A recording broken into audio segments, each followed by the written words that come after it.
Future IOM, it's not a political party.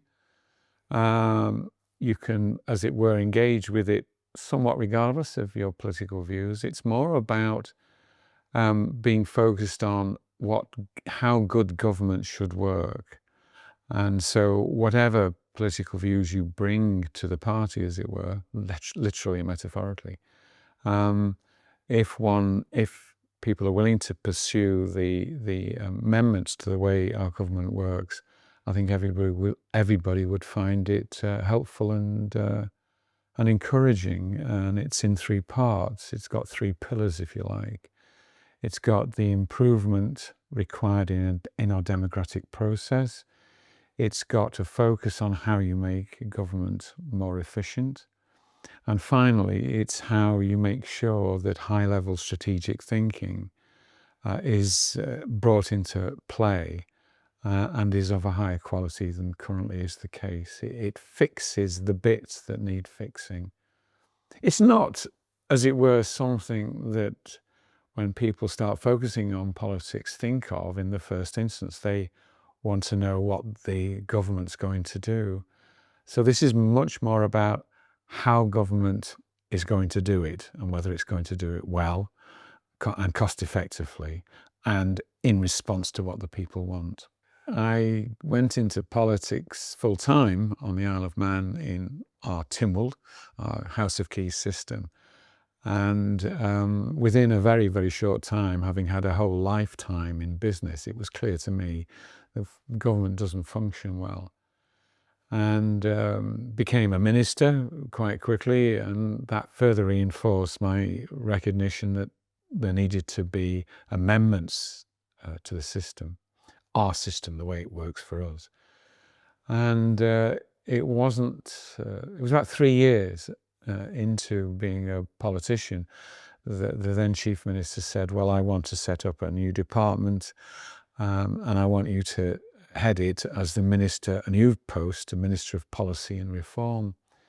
And so I spent just under a year quietly focused on what did we need to do to make our government better. Unfortunately, when I got to the end of that process and explained what it was that I wanted to do, the then Council of Ministers shied away fairly dramatically. No, we like what we've got. And so we were coming up to a general election. I thought, well, perhaps it's time to step down. But at that stage, I felt really guilty that I'd worked out. I'd been, as it were, commissioned to find out what was wrong and what we needed to do. There was an unwillingness to do it, but as time went on, it was more and more clear to me that we needed to do it.